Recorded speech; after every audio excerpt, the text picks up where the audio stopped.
All right, I am excited about our show today. We've got my friend Ben Mills on the show. Ben is a seasoned CPA and fractional CFO with decades of expertise in finance, strategic planning, and leadership across numerous industries. Throughout his career, he's led businesses in developing strategies that improve profitability and cash flow. He helps clients interpret financial data in meaningful ways by providing industry benchmarks and key performance indicators. He empowers leadership teams to make informed decisions.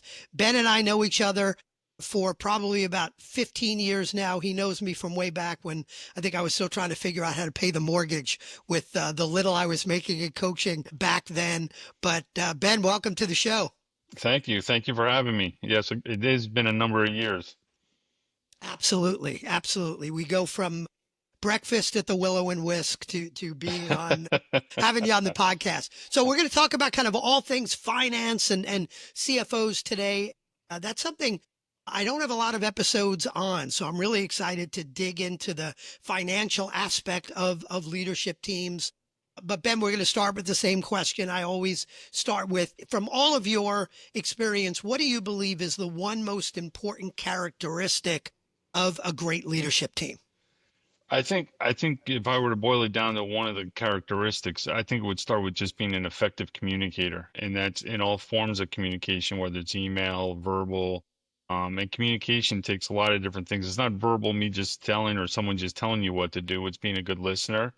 It's being showing empathy. It's being a good listener, having good questions and dialogue, because I think that's where you build trust with your team. I think that's a way that you show that you care about their concerns, and that's a way you can get the message across. And ultimately, whatever the strategic plan, the values of the company across is being a good communicator. I'm going to want to dive into that a little later in the interview. And I definitely want to talk about communication, specifically communication from leadership team or leadership team member to CFO and CFO back to the leadership team, because sometimes I feel like those folks talk different languages. So I definitely want to get there, but I want to start with some more basic questions since there are many listeners who might be at the point that they have a more tactical finance function. Maybe they've got a bookkeeper, maybe they've got a controller, but it's really just making sure the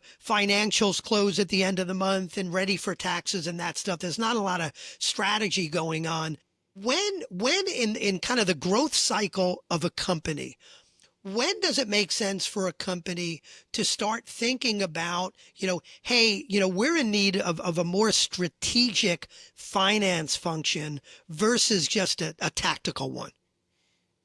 I think it makes sense. It depends on the business and the industry, but I think it starts to make sense, especially if you're starting to scale your business, you're looking to grow your business, or your industry or your business is going through some difficult challenges because of a changing environment. Your controllers, your bookkeepers are good. They're going to tell you what you did yesterday. They're going to tell you historically what you've done. But what I think a CFO brings, and I have a passion for, is working more on tomorrow, working more onto the future, where you want to go. I have found over the years that many business owners can get so caught up, or leadership teams can get so caught up in the day-to-day fight of just getting through the day and the problems they're facing today, that they don't spend enough time on where they want to go, why they're doing what they're doing, and why did they get in the business in the first place. So I think a lot starts when the business is starting to scale, when they're starting to grow, their industry's changing. You need more leadership so you can strategically plan for those changes that are coming along.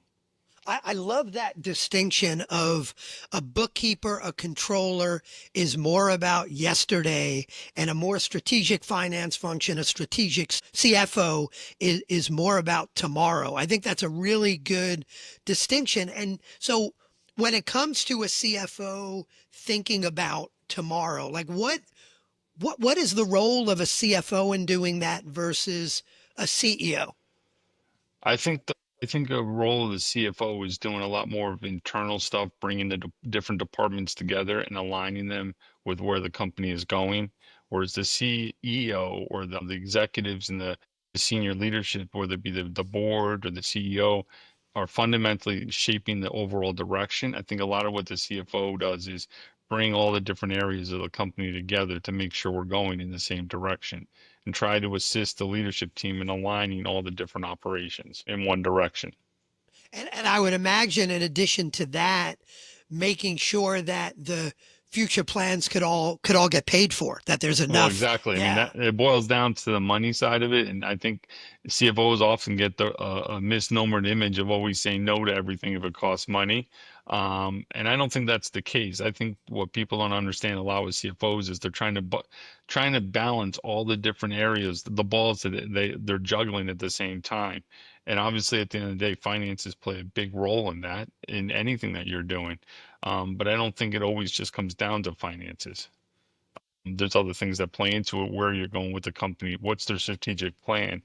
And I think we'll get into it later, but I think with a lot of the a little different departments or different areas of organization, they're in their silo and they don't realize the impacts of all the other different areas of the company, where the company's going and stuff like that that are moving at the same time, because they're often just in their one area. Whereas the CFO is sort of has his hands in a lot of different areas, juggling everything at one time. Um, You talk in the bio. I mentioned KPIs, and I know you spend a lot of time with your clients on helping them figure out what the right key performance indicators are, but specifically to that finance function, to the CFO, for the CEO who's listening.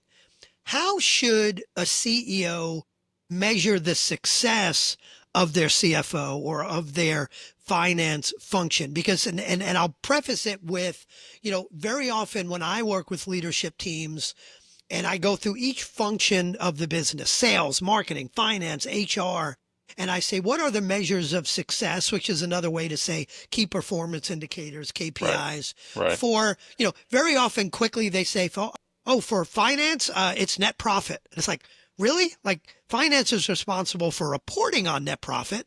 Are they right. responsible for net profit? So what do you think? How should a CEO measure the success of their CFO? If if I was to measure the success of the CFO, I think it would be how well they're bringing the different departments together and moving the ship forward as a company, keeping it financially strong, but still achieving the goals of where they want to go. So that could be metrics as far as cash flow, with tied into revenue growth, tied into profitability, because it's a balancing act. We all know we could grow revenue all day long if we just drop all our prices and lose a lot of money. So it's finding that balance of achieving their strategic goals of where the company wants to go, but balance with the operational strength, financial strength of the company, and bringing the departments together with one common goal, explaining to all the different departments how they play a role in the success of the company and where the company wants to go, and getting them on board with that mission, with the plan of where you're going. But what are some examples of specific measures? Like you mentioned cash flow, and that's one that always comes to mind for me for finance. It's like, well, the CFO is not the person accountable for net profit, but given a net profit, they might be accountable for net cash flow based on that net profit. So is net cash flow the right kind of measure? Am I wrong? And maybe net profit is a measure. Like what are I don't one or know. two? Yeah, go ahead. I think all the different measurements that you just mentioned, the CFO plays a role in them, because I think they help drive them. They're not necessarily the person that goes out and sells the product. They're not the person that's necessarily driving it, but they are the person that's playing a big hand in a lot of the overhead costs, where money's expended, where money's being put. They also play a big role in what investments you're going to make and what's the return on those investments. They also play a big role in your risk management. Play big. So I don't know if there's one perfect metric that I've ever seen that would say if the CFO does X really, this one metric, they're a perfect CFO. I think it can be a little bit more complicated to that. I know that might not be the exact answers, as you might say. If you go to an accounts receivable department, you can have metrics like days sales outstanding. You can look at things specific to accounts receivable. Whereas I think the CFO is much broader. So I think if I was to evaluate it, it would be part of what is the overall strategic plan of the company, and is the CFO making steps toward executing that plan in a financially sound way? Got it. And I think you did mention a few measures that I would use as well.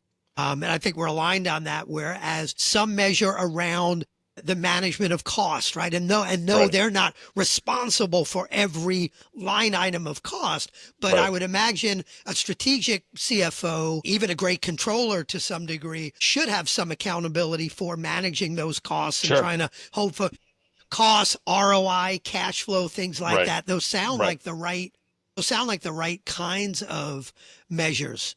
Right. So let's move on to communication. I said we get back to that, and that was your answer to, what's most important. One most important characteristic of a great leadership team. So I want to talk about communication going two ways, CFO to team and then team back to CFO. And actually want to start with team to CFO is, how can leaders better communicate and influence CFOs? Like you said, very often the CFO is looked at as the person who says no to things. And that's not the way it is. It's not the way it ought to be. But how could leaders do a better job of communicating and influence CFOs? How can they better speak financial, if financial is a language, Sure. Sure. to the CFOs?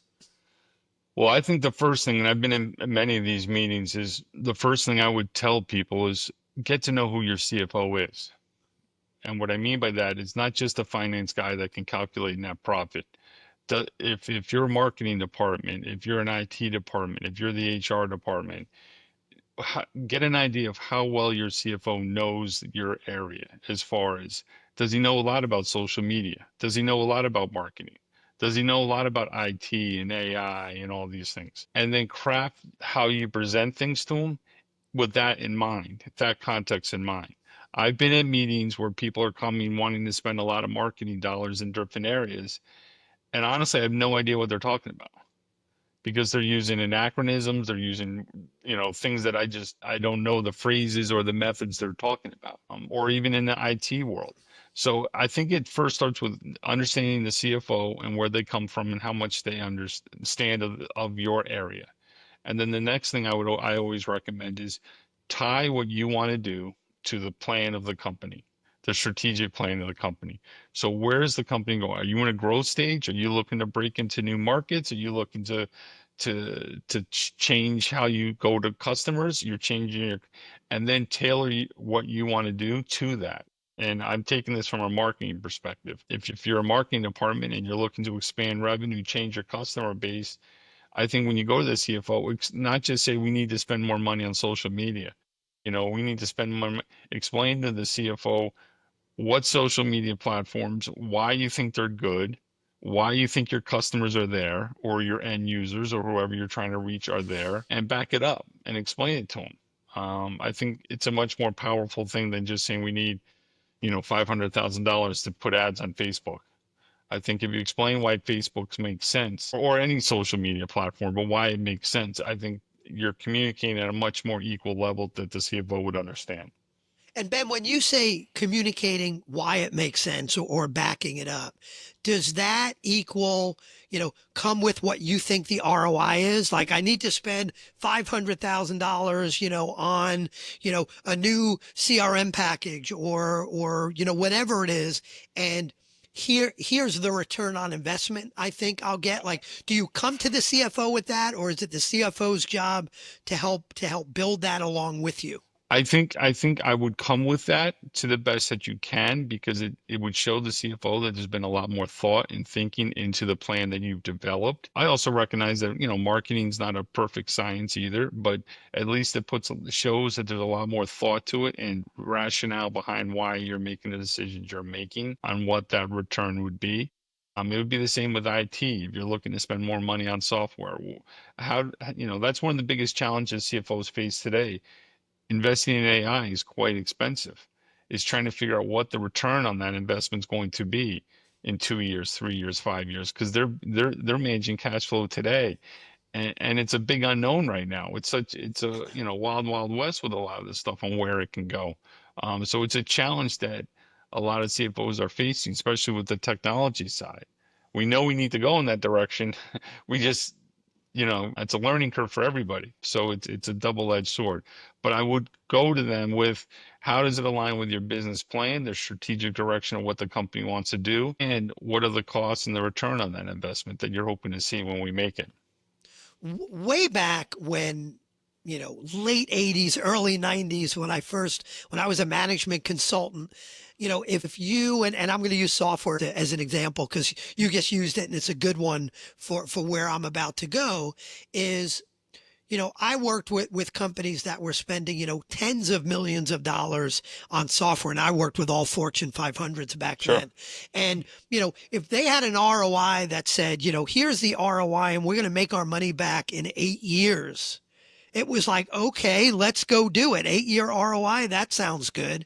Right. These days, my sense is things are very, very different. An 8-year Yeah. ROI is like, go somewhere else. You're not getting my money for an 8-year Right. ROI. I think it seems to me like today it's much shorter term. Like if we're not Sure. seeing money, a return on investment this year, you're not making the investment. But Sure. how should we be thinking about length of time before we start seeing a return? Well, as you know, everything in the world is sped up.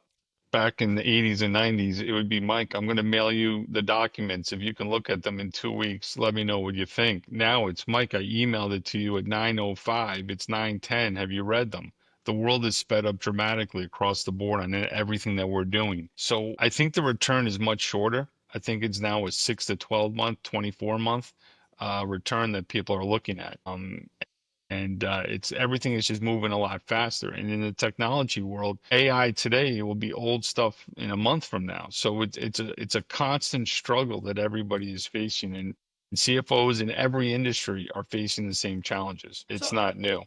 yeah, so that's super helpful in how, as a leader, we ought to be communicating with, influencing, and building a relationship with the CFO. Now let's go back the other way. You said earlier that sometimes the CFO is viewed as the person that gets to say no all the time. For the CFO that's listening, or the aspiring CFO that's listening, what could CFOs focus on, do better in communicating and influencing the rest of the leadership team so they're not just looked at as the person who's going to say no? I think what they would start, and I would say this with any leadership position, is the first thing is understanding that communication is a two-way street. And it's not just me telling people what to do or the CFO telling people what to do. So what I would do with any senior leadership team is initially just start by listening to the other leaders, the other people on your team, listening to their concerns, listening to their perspectives, and truly understanding it. And the way you can truly show that you're listening is having insightful questions. I think sometimes people think that the CFO has to have all the answers to every question that comes up. And I don't think they do. And I think a smart CFO was willing to listen and to make changes with new information and willing to adapt. So I think the first thing that you can do is build credibility with your management team by listening to them, by hearing them, and letting them voice their concerns and any issues that they are having. It starts with that. And you'll also learn more about the departments and you'll bring in more awareness.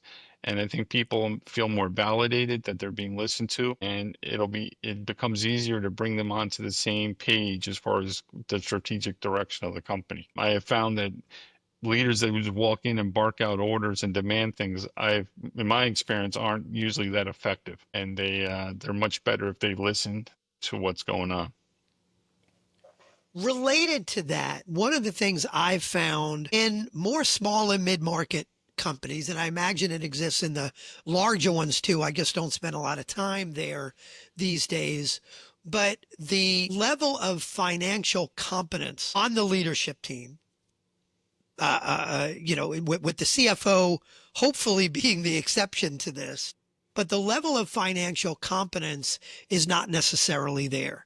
The understanding of how to read a P&L or the importance of the balance sheet or the cash flow statement. Now, certainly leadership team members don't need to be CPAs, but the level of competence is one that I find is very often lacking, number one.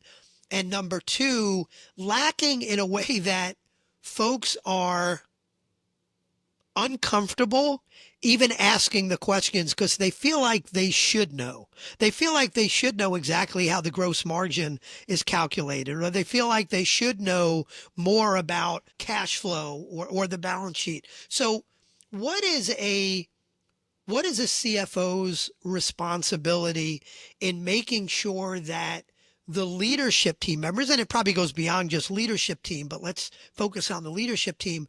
Does the CFO have a responsibility to improve the financial competence of the leadership team members?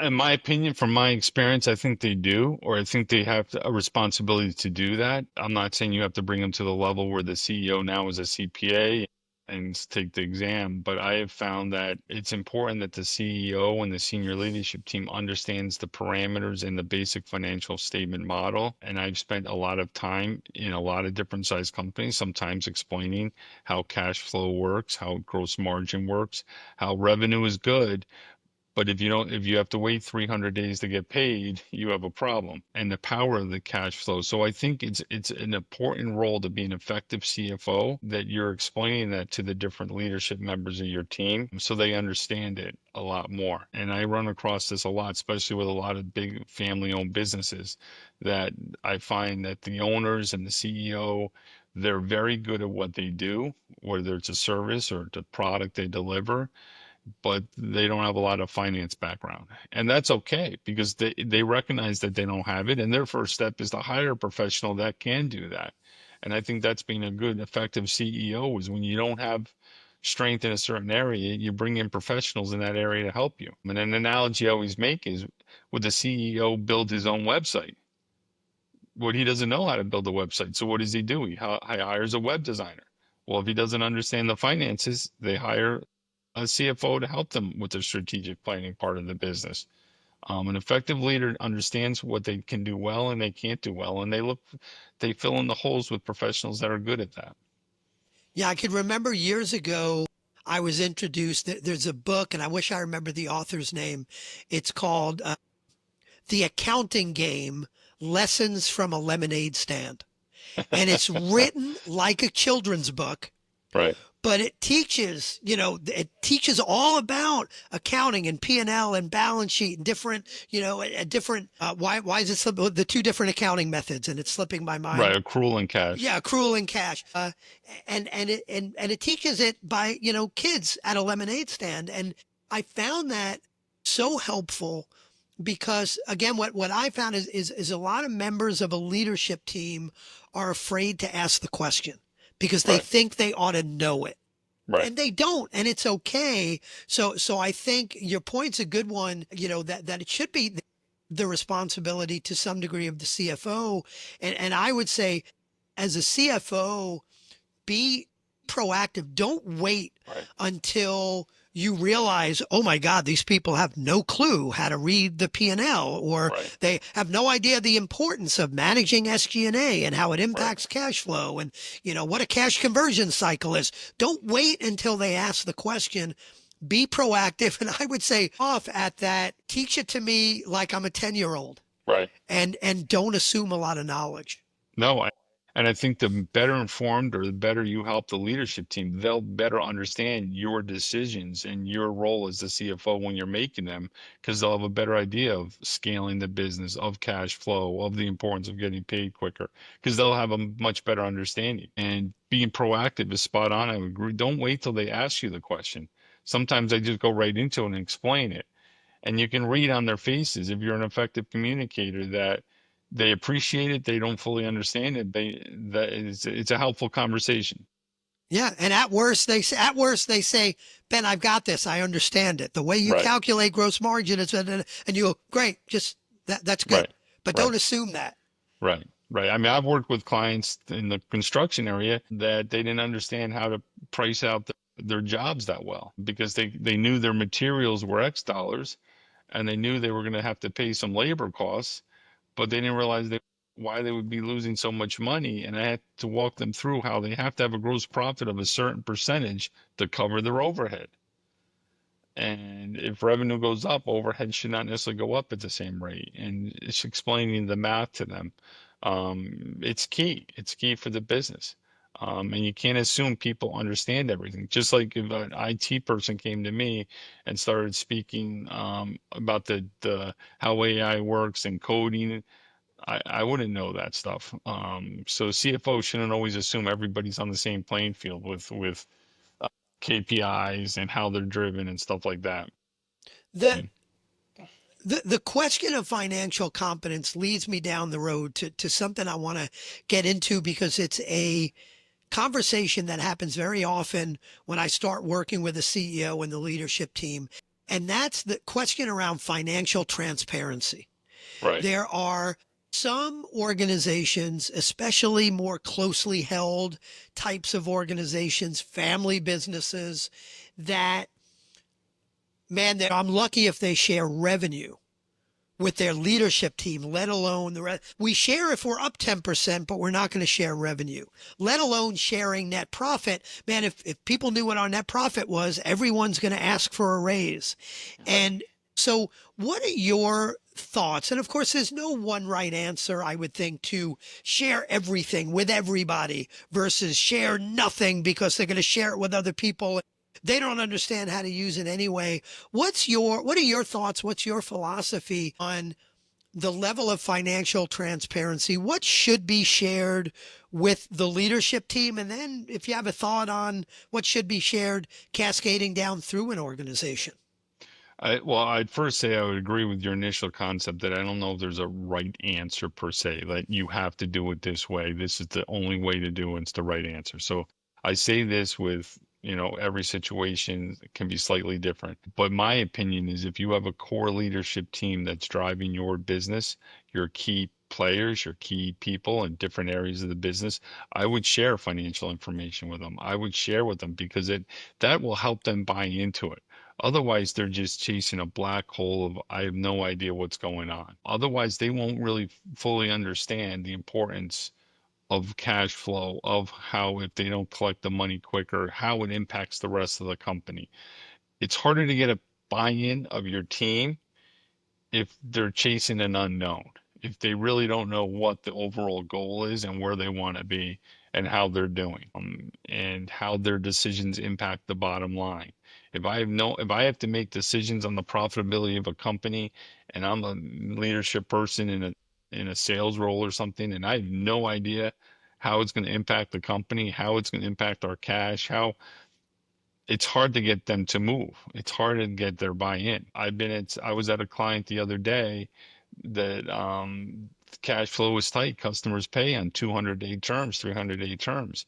And we're working to change the mindset that we got to get that down significantly because of how it impacts the company.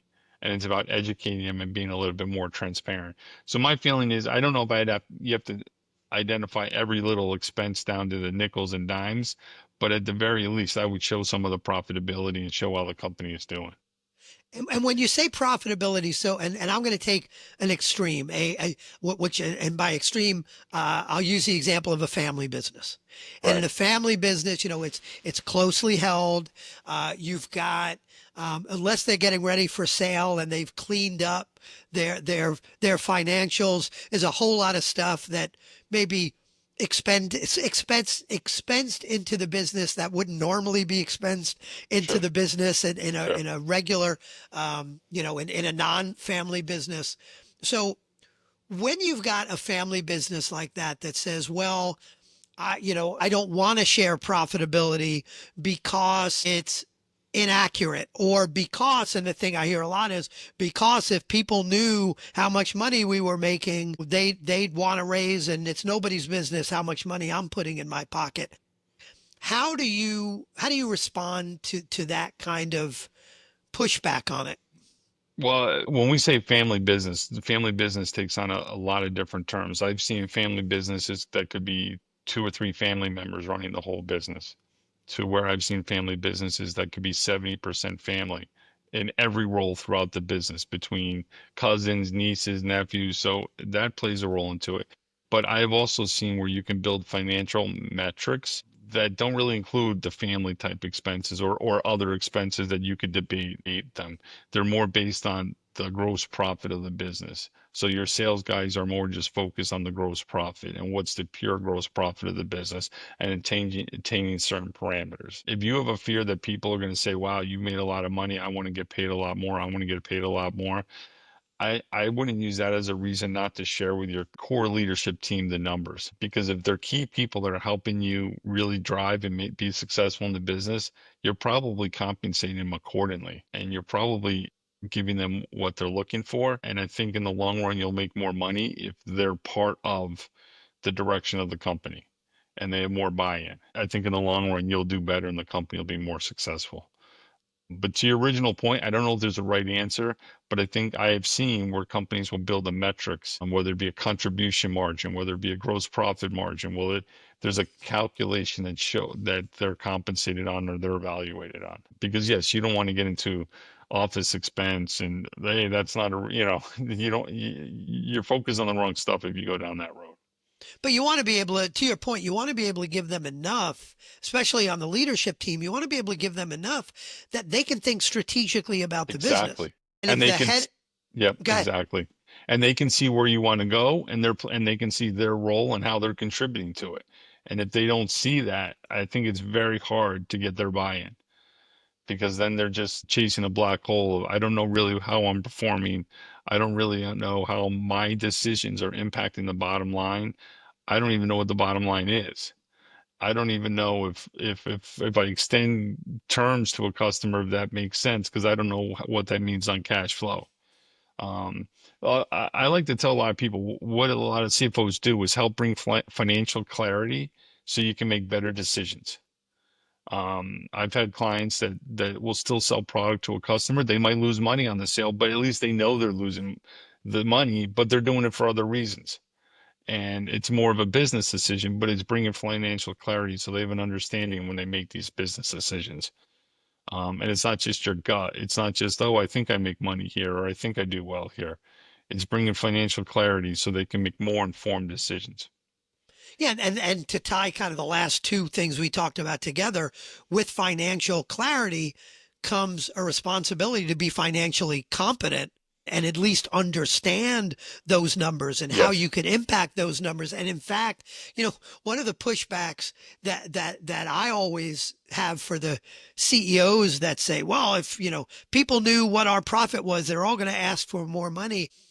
Most people in your organization, especially when you go beyond the senior leadership team, most people in the organization have no idea of the difference even between revenue, gross margin, and net profit.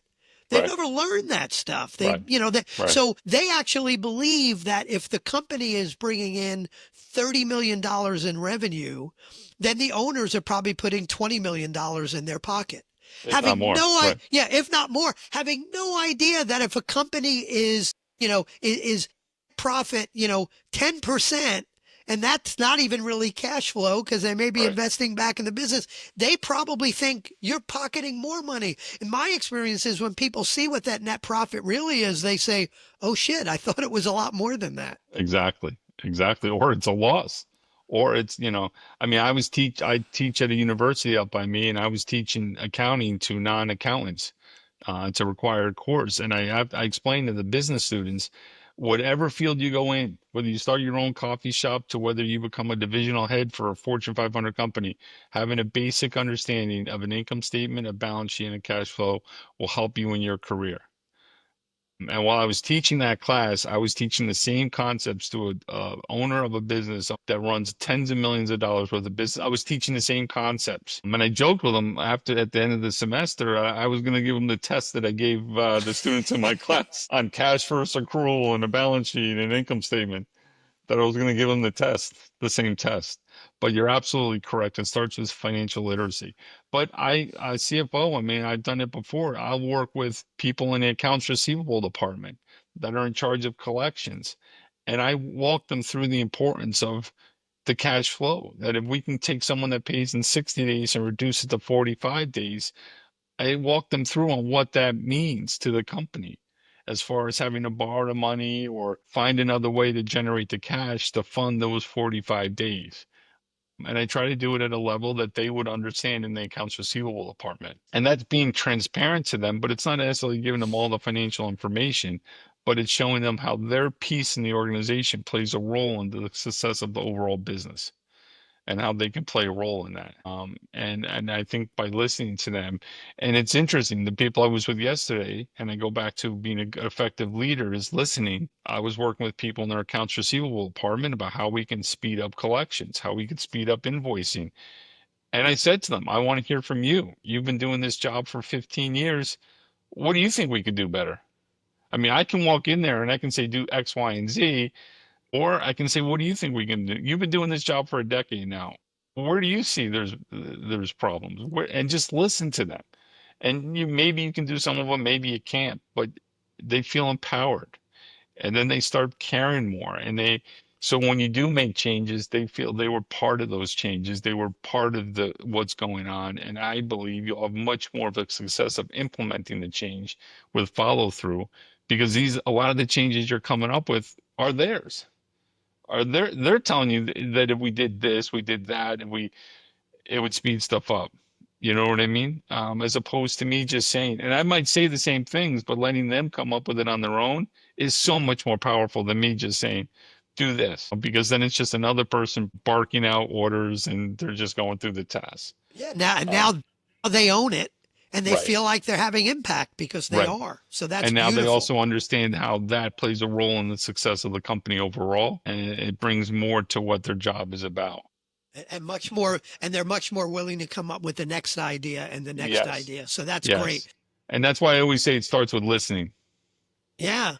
Yeah. Ben, when we first got to know each other and for many years, you were, senior partner in an accounting firm and you ran that firm for many Sure. years. And now your role is fractional CFO. Tell me a little bit more about the role of a fractional CFO and when should a company think about what are the situations where a company should be thinking, hey, a fractional CFO might be the right answer here. So what I do as a fractional CFO is I help bring financial clarity so business owners can make better decisions. And it's for organizations that either financially can't afford a full-time CFO or they might not have a full need for a full-time CFO, but they do have a need for financial strategic planning, for help on the cash flow modeling, forecasting that they don't currently have within the organization. As we mentioned earlier, a lot of companies have good bookkeepers or good controllers, but they're spending all their time telling you what you did last week, last month, last year. Whereas what I spend more of my time doing is focused on what we're going to do tomorrow to the future. So companies that I generally would say would be companies that are doing revenue of 4 to 5 million and up. But I also work with some startups, and startups are very interesting because they can go from 0 to 10 million in 6 months, depending on the industry and what they do. So startups often need a need because I find what a lot of non-business finance people don't understand is businesses don't go out of business because they don't have revenue. Businesses don't go out of business. Businesses go out of business when they don't have cash. You can have all the revenue you want, but if the customers aren't paying you for 180 days or 200 days, you can't keep the lights on. You can't pay your staff. But so what happens with a lot of startups or small businesses, if they do start doing well, they're not scaling at the proper time and mismanagement of their cash flow plays a big role in why they go out of business. So usually I start around the $4 to $5 million range, typically up to 50, $60 million in revenue. And it's a different type of scope of work, but it's basically helping them get their finances under control, getting it more timely. A lot of business owners might not get their financial information for months after the period's over. How many people are going to that listen to this or that get their financial information for 2025 in November when their accountant says, "Okay, let's look at the year-end numbers for estimated taxes or for any tax payments that have get made," and they look at it and they're, "Wow, if I had known this in June, I would have made changes. I would have raised my prices. I would have adjusted here. I would have cut." So sometimes it's getting the information more timely, more accurately, so they can make decisions. And that's what I enjoy doing. I've done a lot of that in my career, and that's why I left public accounting and I solely focus on this. So I'm not preparing tax returns. I'm not focus on historical information. It's more forward-looking strategic planning. And Ben, is it more kind of coming into it to a company and working on a project with them for some period of time, or is it more of an ongoing It's relationship? more of an ongoing relationship of sitting down with management. I usually do this at the beginning of the engagement of where are we going? What do we want to do? What are some of the concerns you have? What are the challenges you have? And then we start tackling them. And sometimes it's just being the quarterback, bringing a lot of different departments together. I'll give you an example. I was working with a large construction company that I purchased years ago a job costing software. Spent all this money on the software, all the bells and whistles, looks great, but they weren't using it. Nobody had championed it. No one had populated with the information. The reports aren't accurate because Mary, Bob, John, they're not putting their stuff in.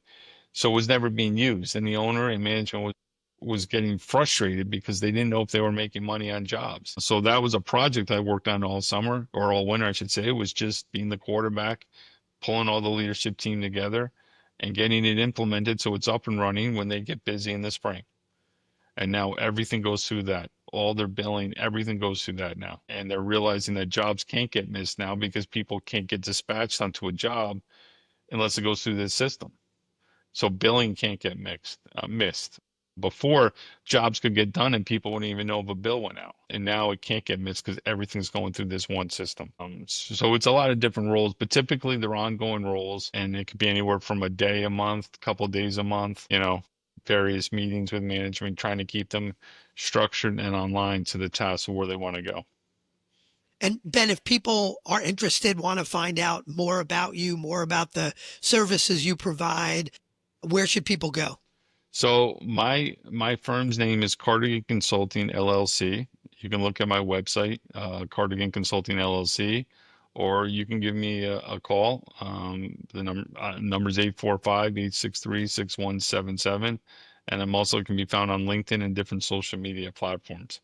And there's no long-term commitment. If you were to engage me, it's purely a month-to-month engagement, and it could be on a project basis, or if the return's not there, or the business is going in a different direction, you're not committed for any length of time. And all I'm trying to do is help business owners achieve their goals and bring financial clarity. Beautiful. And this will be in the show notes, but give us the website one more time.